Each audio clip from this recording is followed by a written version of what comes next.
Former WWE personality Jonathan Coachman recently made headlines because he said there is no way under any circumstances would he ever return to the WWE and WWE programming and that includes the XFL in any sort of capacity. And the tipping point, he said, not only was the schedule very grueling, of course, but he said that the tipping point was, I'll let everyone guess what that tipping point was. As you probably guessed it, that tipping point was all about money. Thank you for watching the E for One podcast. I'm Anthony AP, and do me a favor, do a huge favor, like this vid, and also, why don't you subscribe to the channel and check out a lot of the material I have to offer on this channel. But anyway, back to the money.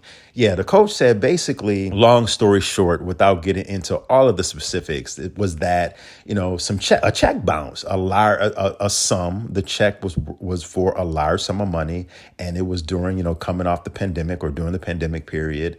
And the check bounce. Normally in these situations, it always comes down to money. But I think that the WWE and Vince McMahon made a huge mistake by doing the coach dirty like this. You want to know why? It's real simple. The coach was the first African-American commentator for WWE programming. Now, since then, we've had another African-American commentator, Brian Saxton. And Brian is a professional wrestling commentator, ring announcer, and former pro wrestler who's currently signed to WWE, where he works as a backstage interviewer on Raw and color commentator on NXT Level Up under the ring name Brian Saxton. So the coach actually paved the way for other African Americans to be a commentator on television.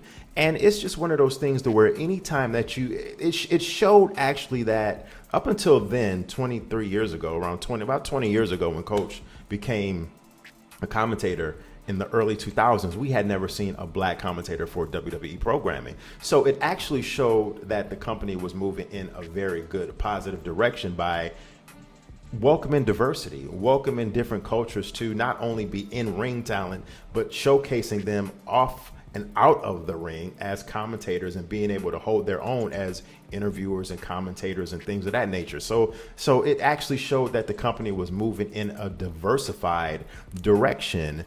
And the coach, speaking of diversity, the coach was just diverse in general, not just because he was African American, of course, but because he worked for the XFL, which was a huge asset. He worked for ESPN at one point, so he knows about all sports. That was a major asset. And he currently works for the Golf Channel and Golf Network. So when you have someone in your company that is that diverse and wide-ranging, knowledgeable about not only professional wrestling, but sports, all sports in general, you should want to keep that person in your fray and keep them close to you within the company. And the thing that I liked about Coach for all the years that he was there with the WWE, and this brings about my final point, he was loyal. He was loyal to Vince and the McMahon family by sticking in there, even though, when he went through, the WWE schedule can be, we all know, and as he stated in the interview he did, can be extremely grueling. Like I said previously, the schedule can be difficult, but he was loyal throughout everything, even, the certain situations that he went through financially with them. And so when you have someone that's that loyal to you and that's been with your company he had tenure, you want to keep that person close to the company. But, that's just one of those things to where, he didn't get rewarded for being a company guy.